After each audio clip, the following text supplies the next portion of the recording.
dan tidak mungkin bisa terfutuh tanpa mengenal Allah, jadi ma'rifatullah. Dan tidak mungkin bisa sampai pada level ma'rifatullah tanpa ma'rifatu Rasulillah.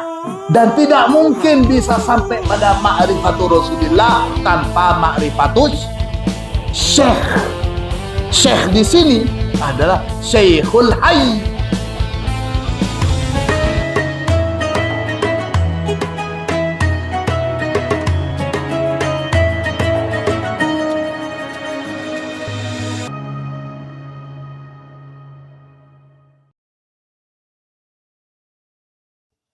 Radhiyallahu an syekhina wa wasilatina ila rabbina Sidi Syekh bin Abbas Ahmad bin Muhammad At-Tijani wa an musannifi hadal kitab Sidi Syekh Ali Harazim bin Arabi wa an muassis al-ma'had ya maftuh wa bu'nya marfu'ah wa radhiyallahu bihim anna amin.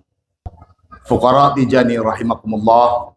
Alhamdulillah, pada malam hari ini kita masih bisa istiqomah menjalankan rutinitas kita. Setiap Jumat lagi kita berwadifah, berhailalah, kemudian membaca manakib, dan kita lanjutkan dengan tolabul ilmi.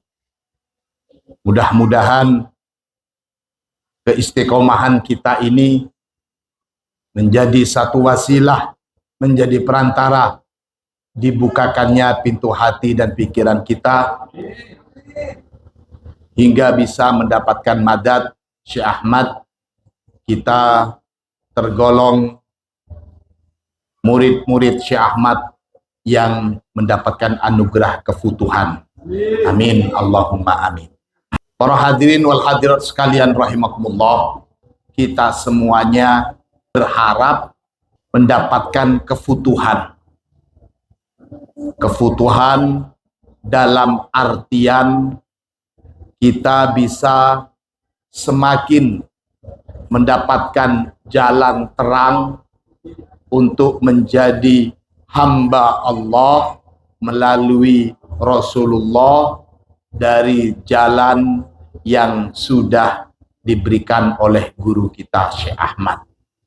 Di dalam Thariqah Tijaniyah, dan sebenarnya ini kalau ditelusuri seksama, hampir semua thariqah, bukan cuma Thariqah Tijaniyah, mempunyai satu pemahaman, mempunyai satu, kalau boleh saya katakan, kaidah tentang keharusan seorang murid memiliki hanya satu guru, memiliki hanya satu syekh.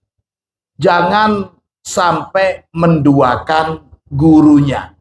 Lantas yang menjadi pertanyaan kemudian, bagaimana cara menjadikan guru kita sebagai qudwah? Kalau qudwah hasanah secara umum itu adalah Rasulullah. Tapi karena terlalu jauh jaraknya Rasulullah, kita tidak mungkin bisa mengikuti, menjadikan Rasulullah sebagai qudwah, sebagai uswah hasanah, tanpa kita melihat langsung siapa guru yang perlu kita jadikan pedoman untuk kita ikuti. Syekh Ahmad, guru kita utama Syekh Ahmad. Itu ternyata jawaban secara umum. Kalau umpamanya bilang, siapa gurunya? Syekh Ahmad. Itu jawaban secara umum. Tapi bagaimana dengan yang hidup? Karena ternyata di sini Sidi Ali Harazim memberikan satu catatan yang mungkin hampir belum pernah saya pribadi mendengarkan hal ini disampaikan. Jadi ternyata ketika kita bilang guru utama kita, siapa gurunya? Syekh Ahmad. Ternyata jawaban seperti ini jawaban mentah. Jawaban seperti ini jawaban masih sangat mentah. Harus ada yang masih hidup yang bisa kita jadikan qudwah untuk betul-betul bisa sesuai dengan jalan yang sudah diajarkan oleh Syekh Ahmad, menuju jalan yang sudah diajarkan oleh Rasulullah hingga sampai kepada Allah. Apa yang akan saya sampaikan di sini sumbernya dari kitab yang menjadi rujukan bagi para murid-murid Thariqah Tijani sedunia. Jadi kita mengaji kitab ini, Jawahirul Ma'ani. Ini dari Syekh Ahmad dan dikatakan sebagai kaidah. Jadi Syekh Ahmad sendiri mengatakan, awas loh, ini kaidah. Kaidah yang harus dijadikan pegangan buat murid-muridnya Syekh Ahmad. Sebelum kita masuk kepada apa yang saya sebut tadi, kaidah dari Syekh Ahmad, di sini kita ingin membahas sedikit tentang keharusan seorang murid memiliki satu guru yang betul-betul sami'na wa ata'na, menjadikan sang guru itu sehidup semati. Tanpa itu hampir mustahil bisa mencapai derajat kefutuhan. Allahumma sholli ala Muhammad. Di sini saya mulai dengan satu judul, Iktisarul muridis shadiq ala qudwatin wahidatin. Iktisar, saya maknain di sini iktifa. Cukuplah seorang murid as-shadiq di sini. Murid yang betul-betul jujur, betul-betul benar menjadi murid, ala qudwatin wahid, atas satu orang qudwah. Tidak noleh kemana-mana lagi.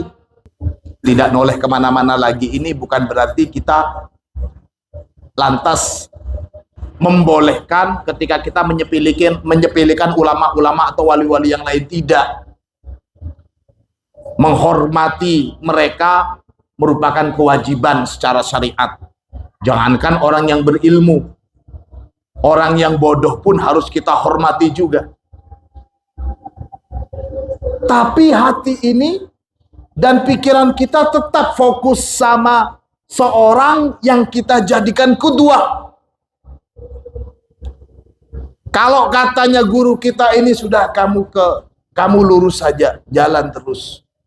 Meskipun banyak ulama-ulama, para wali-wali lain, bahkan rujukan kitab-kitab macam-macam, oh ini boleh begini, begini. Sudah, bismillah. Ittibaan. Niatan ngikutin guru kita. Sekali lagi, guru yang masih hidup. Guru yang masih hidup. Minimal untuk kita. Kalau seperti sudah makamnya model seperti sahabat-sahabatnya Syekh Ahmad, apalagi Syekh Ahmad, beliau sudah langsung berguru kepada Rasulullah. Jadi Rasulullah bagi beliau selalu hidup, suhbah. Tapi ini minimal bagi kita yang pemula-pemula. Sini dikatakan, fi i'lamihim bi annahu la budda li kulli muridin shadiqin. Dalam informasi atau berita-berita dari mereka tentang keharusan seorang murid yang benar itu untuk mencukupkan pada satu orang guru. I'lam, ketahuilah,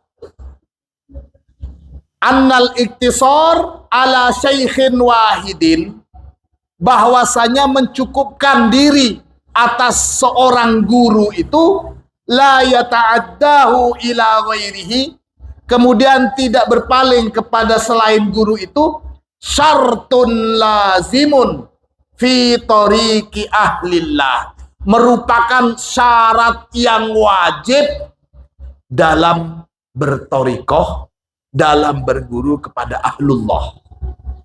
Wala budda likulli muridin shadiqin min iltizamihi, dan harus bagi seorang murid yang benar, nah untuk mempunyai predikat muridun shadikun, itu juga bukan sesuatu yang gampang. Jangan-jangan kita juga masih belum masuk kategori muridun sodikun. Wa illa, kalau tidak begitu, kalau masih hatinya, lihat ini, ini, wah ini.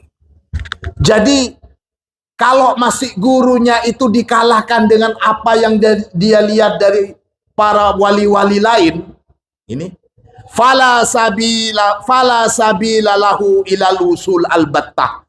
Tidak mungkin dia itu bisa usul sama sekali. Kalau tidak begitu caranya, gak mungkin bisa usul. Illa antudrikahu inayatun rabbaniyatun bisa beki mahabbatin ilahiyah. Ini sudah pengecualian, kecuali memang sudah ditakdirkan khusus dan memang dipilih oleh Allah Subhanahu wa taala. Ini lain. Qala Sidi Ahmad bin Al-Mubarak fil Ibris. Sidi Ahmad Al-Mubarak di dalam kitab Ibris mengatakan, wasami tuhu, dan aku telah mendengar, yakni Al-Qutbi Abdul Aziz yaqulu radhiyallahu an. Dia berkata, innal abda, sesungguhnya seorang hamba itu la yanalu ma'rifatallahi, tidak mungkin bisa sampai pada derajat ma'rifatullah hatta ya'rifa sayyidal wujudi sallallahu alaihi wasallam, sampai dia masuk, sampai dia ada dalam ma'rifat Rasulullah. Tidak mungkin akan sampai pada derajat ma'rifatullah sebelum dia sampai pada ma'rifatu Rasulillah. Wala ya'rifu sayyidal wujudi, dan dia tidak mungkin bisa sampai pada level ma'rifatu Rasulillah sallallahu alaihi wasallam hatta ya'rifa saykhahu, sampai dia betul-betul mengenal gurunya. Wala ya'rifu saykhahu, dan dia tidak mungkin bisa mengenal syekhnya, tidak mungkin bisa mengenal gurunya hatta yamutan nasu fi nadrihi, sampai orang lain sudah mati dalam pandangannya. Artinya sudah nggak ada nilainya lagi selain gurunya. Fala yurakibuhum wala yuraihim. Jadi sudah. Jadi gimana? Betul-betul yang hidup cuman gurunya. Orang yang lain sudah dalam hal madat sudah lewat. Sudah punya satu gurunya. Fasalli alaihim salatal janazah. Jadi ini diistilahkan, karena sudah mati ya sudah, cukup disolatin jenazah saja mereka. Artinya tetap menghormati. Meskipun mereka kita anggap sudah mati, mayat, tetap ada penghormatan. Tanpa menjelek-jelekkan, tetap menghormati. Tapi hati ini ta'allukuhu bisyekh. Wanza an qalbika at-tasawwuf ilaihim, dan segera lepaskan dari hati kamu itu menganggap selain guru kamu tinggi. Artinya tidak boleh ada yang dianggap lebih tinggi dari gurunya. Qala fi mawdu'in akhar, fa innal murid la yaji'u minhu syai'un hatta la yakuna biqalbihi ghairu syekh. Wallahu ta'ala war rasul. Tidak mungkin dapat apa-apa bagi seorang murid itu. Selama apapun kita menjadi ikhwan tijani, nggak mungkin dapat apa-apa kecuali di hati kita itu hanya ada guru kita, Allah dan Rasulullah. Ini para hadirin sekalian rahimakumullah.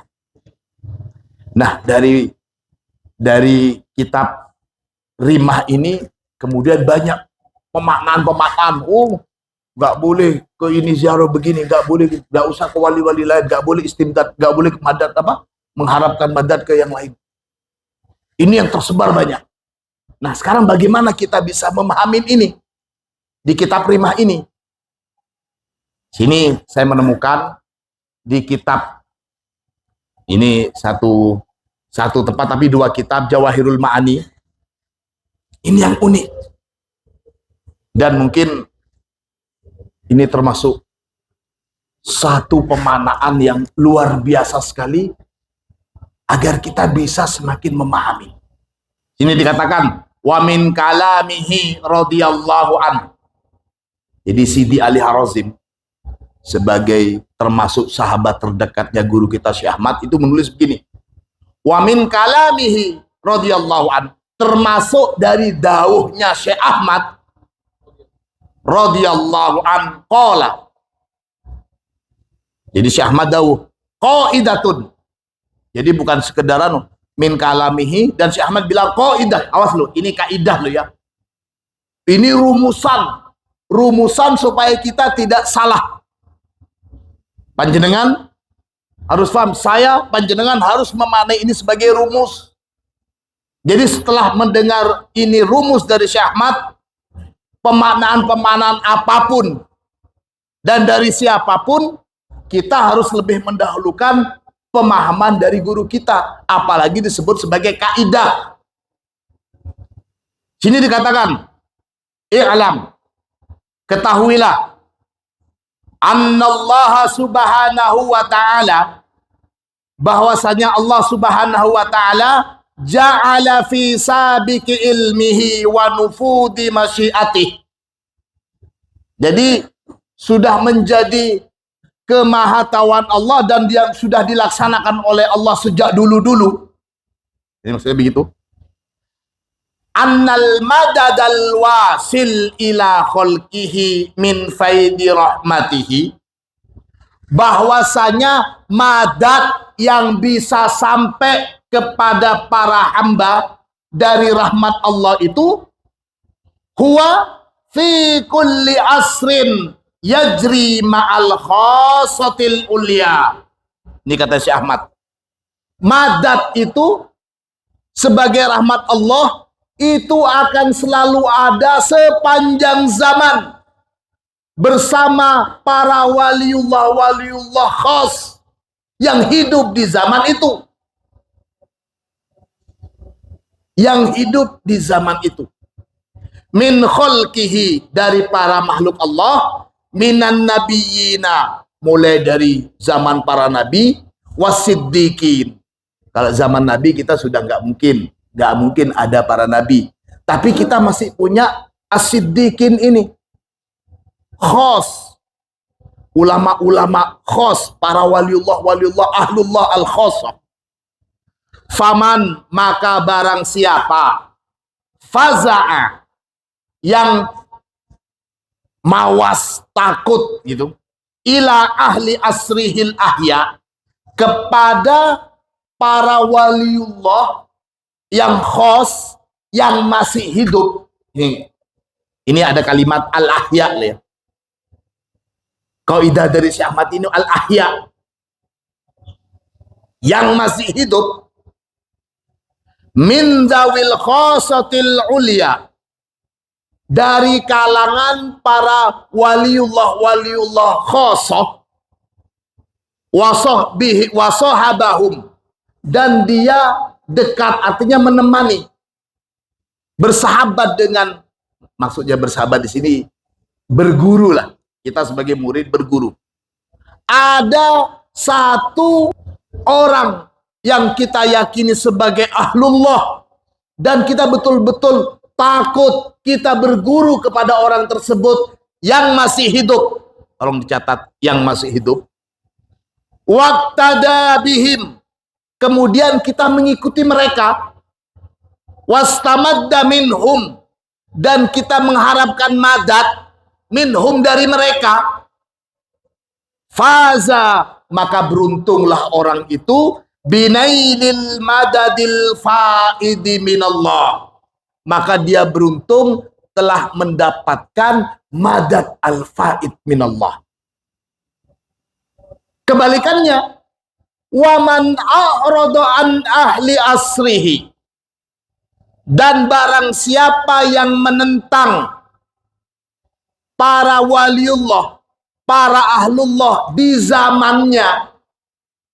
Nah sekarang kita di zaman kita yang masih hidup, fi asrihi nya yang masih hidup, mustaghniyan, karena sudah merasa cukup, bikalami man taqaddamahu minal auliya'il amwat, karena sudah merasa cukup dengan fatwa-fatwa, dengan ajaran-ajaran para waliullah yang sudah mati. Yang sudah mati,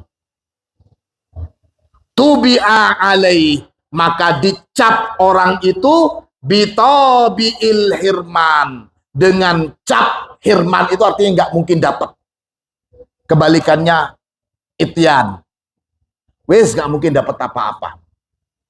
Kalau sampai berani mencela, menghina, menyepelekan ahlullah yang hidup di zamannya, karena wes saya pokoknya ikut ini. So, yang diikutin wali yang sudah mati, yang diikutin ahlullah yang sudah mati, kecuali kita sudah sampai pada tahapan mereka yang bisa menemani mereka. Ini untuk pemula. Saya contohkan, bagi kita Sidi Ali Harazim ini sudah wafat apa enggak? Syekh Ahmad sudah wafat apa enggak? Bagaimana kita bisa menemani Syekh Ahmad tanpa mengikuti satu orang yang kita yakini bisa menuntun kita menyuruh jualan Syekh Ahmad? Kalau saya pribadi, alhamdulillah saya punya, panjenengan juga harus punya. Ini kaidah dari Syekh Ahmad. Ini kaidah dari Syekh Ahmad. Oh semuanya kan sama itu. Oh enggak, jangan dianggap sama. Ambil satu, pilih satu dan ikutin yang betul-betul kita yakin. Ini kaidah dari Syekh Ahmad. Wa kana misluhu, dan ada model seperti orang begini ini yang menentang ahlullah di zamannya. Kaman a'rada an nabiyyi zamanihi, seperti orang yang menentang nabi di zamannya. Biasa nabi-nabi yang baru muncul di zamannya itu ditentang oleh umatnya, biasa, karena dia sudah menganggap mengikuti nabi-nabi terdahulu. Rasulullah, betapa dahsyat tantangan di zaman beliau bagi kaum musyrik karena dianggap agama baru. Bagi kalangan Yahudi dan Nasrani, mereka sudah pegang dengan ajaran Nabi Isa dan ajaran Nabi Musa, nggak direken Nabi Muhammad. Nah, mereka para murid-murid ini juga yang menyepelekan adanya ahlullah, para waliullah khassah yang hidup di zamannya, sama dengan mereka yang menentang para nabi di zamannya. Ini dauhnya Syekh Ahmad. Ini kaidah. Mustaghniyan bi syara'i'in nabiyyin alladzina khalau qablahum, karena sudah merasa cukup dengan syariat-syariat nabi-nabi sebelumnya, nabi-nabi yang sudah mati. Fayusajjil alaihi bitabi'il kufri wassalam. Maka orang seperti itu yang nggak mau nganggep nabi di zamannya, karena dia sudah cukup dengan ajaran nabi sebelumnya, maka tentu orang itu dianggap sebagai seorang yang kafir. Pengikut Nabi Musa, pengikut Nabi Isa dengan syariatnya, betul, silakan ikuti. Tapi ketika sudah datang Rasulullah, maka pengikut ajaran-ajaran sebelumnya itu sudah diganti dan harus ikut ajaran Rasul. Kalau tidak mau mengakui ajaran Rasulullah, tidak mau mengakui kenabian Rasulullah, maka mereka termasuk orang yang tidak beriman. Kata Syekh Ahmad, sama itu begitu juga. Allahumma sholli ala Muhammad. Nah, terus bagaimana tentang masalah dekat. Sahabat menjadi sahabatnya mereka itu bagaimana? Guru kita siapa sekarang? Kalau maunya, guru utama saya si Ahmad. Semuanya pasti akan bilang begitu. Saya katakan tadi mentah. Kalau jawabannya guru kita si Ahmad itu mentah. Di sini dikatakan si Ahmad Daud begini. Wad dalilu ala anna sohbah la takunu illa lil hayyi. Si Ahmad bilang, dan dalil bahwa yang namanya menemani, bersahabat itu hanya khusus kepada yang masih hidup, lil hayyi. Qauluhu sallallahu alaihi wasallam, sebagaimana sabda Rasulullah li Abi Juhaifah radhiyallahu an, kepada Abi Juhaifah radhiyallahu an, Rasulullah bersabda, salil ulama'a wa khalitil hukama'a wa ashabil kubaro'a.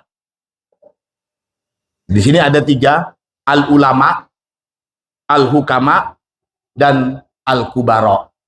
Al ulama atau mufradnya alim, al hukama mufradnya hakim, al kubaro mufradnya kabir. Siapa sebenarnya yang dimaksud oleh Rasulullah dengan alim, hakim, dan kabir ini? Fal alim, kata Rasulullah, katanya si Ahmad menjelaskan sabda Nabi, fal alim, adapun orang yang alim itu, dalalatuhu alal amril ami. Orang yang alim itu ialah yang menunjukkan pada perkara al-am yang umum. Amron au nahyan, baik perintah atau larangan. Oh jangan begini, oh harus begitu. Nah, itu secara umum. Itu alim. Bima wajabal madha indallahi wa sukutil laimati alal abdi. Yang diharuskan perintah dan larangan yang menyebabkan mendapat pujian atau dikasihani oleh Allah, wasukutil laimah, dan apa namanya, meninggalkan perkara-perkara tercela alal abdi, atas hamba, wa nihayatuhu, dan adapun tujuannya para ulama itu apa? Al jannah, ya surga. Tujuan akhirnya itu surga. Kamu harus begini, jangan begitu, supaya masuk surga. Nah itu tujuannya. Itu kata si Ahmad. Wal hakimu, dan adapun seorang hakim, bukan hakim tapi hakim. Hakim itu kalau makna kita adalah orang yang bijaksana. Ini sudah di atasnya alim. Di atasnya alim, hakim. Dalalatuhu ala taqarrub ilallah. Hakim itu menunjukkan pada taqarrub ilallah, semakin mendekatkan diri kepada Allah, bitoharoti, dengan mensucikan diri, min ahwiyatin nufusi, dari kecenderungan hawa nafsu, wa mutaba'atil hawa, dan mengikuti hawa nafsu. Jadi ini seorang hakim. Jadi bukan sekedar ini boleh, ini tidak. Meskipun melakukan, ayo kamu harus sholat, jangan meninggalkan ini. Kalau perintah harus sholat, perintah harus zikir, itu levelnya alim. Tapi seorang yang hakim, itu bukan sekedar perintah sholat, tapi dari sholat ini, bagaimana semakin dekat kepada Allah, tanpa tujuan apa-apa. Bisa saja orang yang sholat karena hawa nafsu. Bisa saja orang yang zikir karena hawa nafsu. Karena ingin dipuja, karena ingin dianggap alim, karena ingin dianggap orang-orang khusus. Itu sudah hawa nafsu. Wa nihayatuhu, dan tujuan akhir dari arahan para orang-orang yang bijak ini, katanya Syekh Ahmad, manazilul qurbah, ialah menempati posisi-posisi yang bisa semakin dekat kepada Allah. Itu al-kabiru. Nah ini yang Tadi Al-Alim, kemudian Al-Hakim, dan sekarang Al-Kabir. Dalalatuhu, Al-Kabir itu dia menunjukkan alallahi, menjadi arahannya menuju kepada Allah, min haitsu mahwin nafsi, sekiranya menghapus keberadaan diri, wal bara'ah minat tadbiri laha, melepas diri dari perencanaan atau pengaturan. Kita bisa duduk di sini, jangan pernah menganggap kalau ini adalah hasil usaha kita. Kita ikut wirid, kita rajin sholat. Jangan pernah menganggap bahwa ini adalah usaha diri kita. Melepaskan diri dari itu. Itu kubarok. Bikulli ma yajlibul maslahah. Untuk semua yang bisa mendatangkan kebaikan, dunyan wa ukhra, baik di dunia dan di akhirat. Wa bikulli ma yadfa'ul mudarrah anha dunyan wa ukhra, atau untuk segala hal yang bisa mencegah bahaya baik dunia dan di akhirat. Jangan pernah kita menganggap bahwa kita yang melakukan itu. Kita wirid, kita rajin zikir, kita rajin sholat, rajin ibadah supaya selamat dunia akhirat. Jangan pernah menganggap bahwa itu adalah hasil usaha kita. Para hadirin sekalian rahimakumullah. Dari apa yang dijelaskan oleh Syekh Ahmad ini, di sini sebagaimana yang kita ketahui, syekh atau guru itu minimal ada 3. Ya, ada syekhut ta'lim, ada syekhut tarbiyah, dan ada syekhut tarkiyah. Kalau yang taklim sama tarbiyah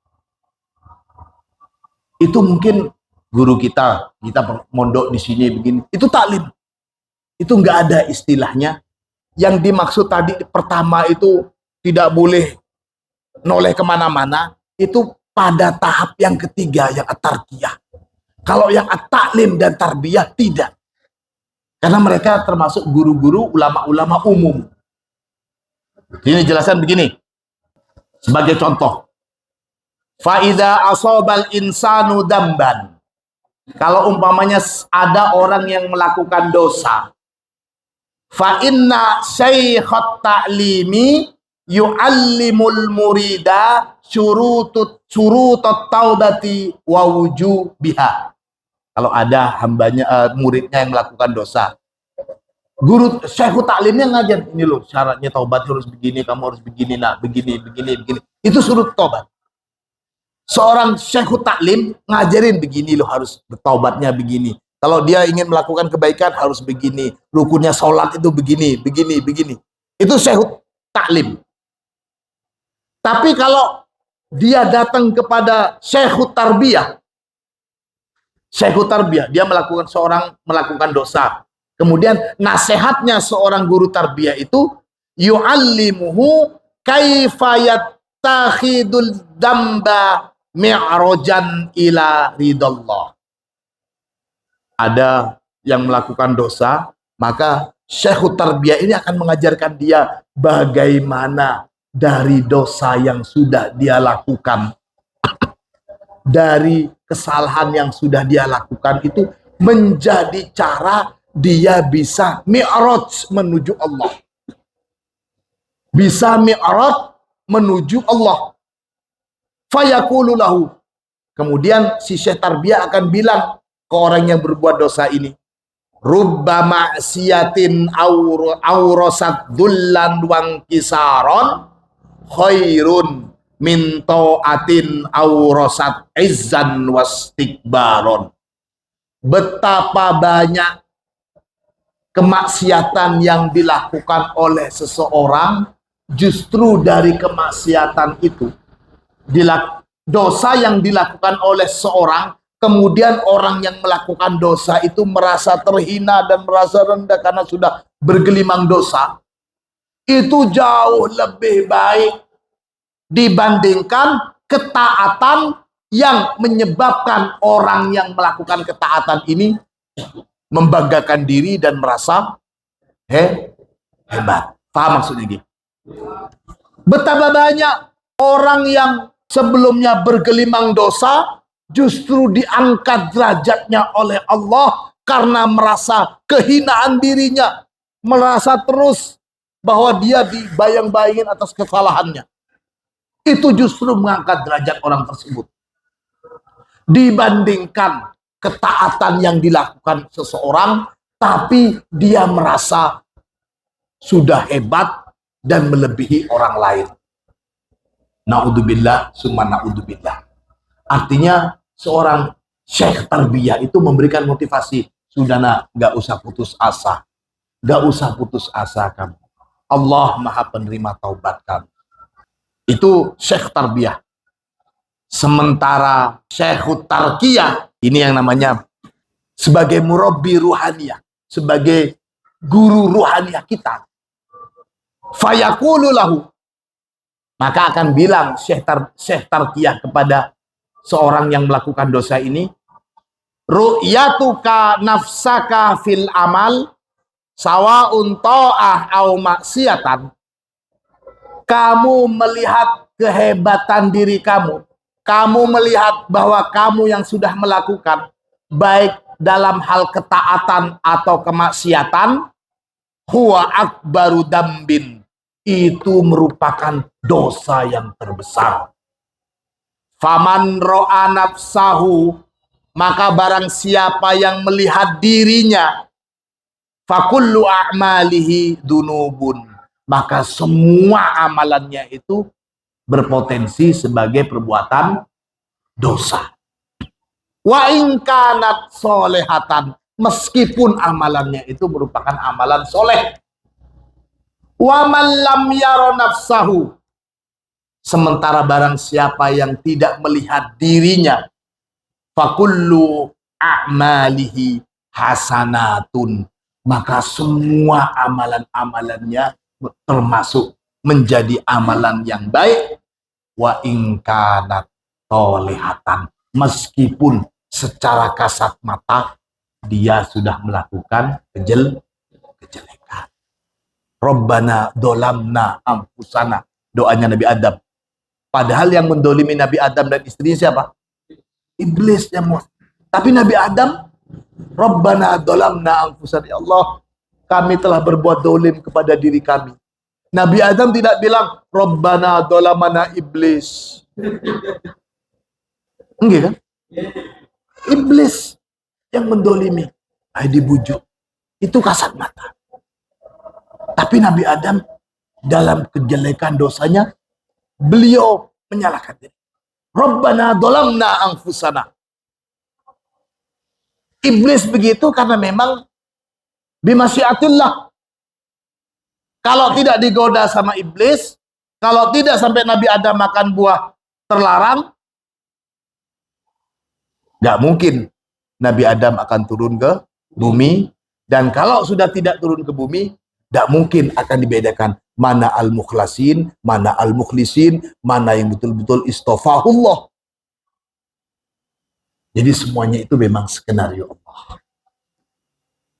Inilah para hadirin sekalian rahimakumullah, satu hal yang menjadi jenggahan kita, terutama saya sendiri, ternyata guru kita Syekh Ahmad juga mewanti-wanti kita. Setiap zaman itu pasti ada orang yang wajib kalian ikuti, dan melalui orang itu kalian bisa sampai kepada guru kita Syekh Ahmad, kepada Rasulullah dan Allah yang masih hidup. Yang masih hidup. Siapa gurunya? Syekh Ahmad. Sekali lagi itu jawaban mentah. Dimentahkan oleh dahunya Syekh Ahmad sendiri. Ye? Maka panjenengan juga harus punya satu. Sebagaimana saya juga harus punya yang harus bisa saya jadikan pedoman, panjenengan juga harus punya.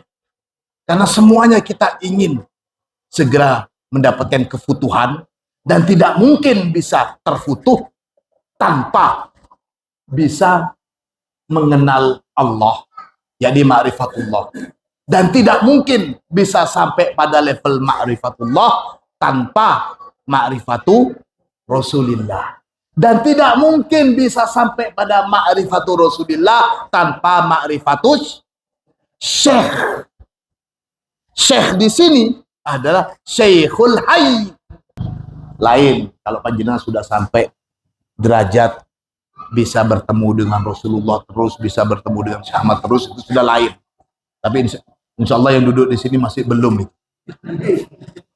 Maksudnya kita ini masih dalam tahapan awam. Kita sama-sama. Karenanya monggo panjenengan punya panutan silahkan. Saya punya panutan silahkan. Jangan saling jangan saling mencaci. Jangan jadi guru kita si Ahmad. Jadi kalau ada yang itu jawaban mentah. Jangan itu silakan ditulis di halaman 202 Jawahirul Ma'ani paragraf terakhir itu. Wa min kalamihi radhiyallahu an qala qaidatun. Nah, itu ada qaidahnya itu. Bukan sekedar min imlaihi, min sami'tuhu, min kalamihi, tapi ada qaidahnya di situ. Itu yang menjadikan bobot dari Daud Syekh Ahmad ini betul-betul punya greget. Mudah-mudahan ilmu kita bermanfaat. Al-Fatihah.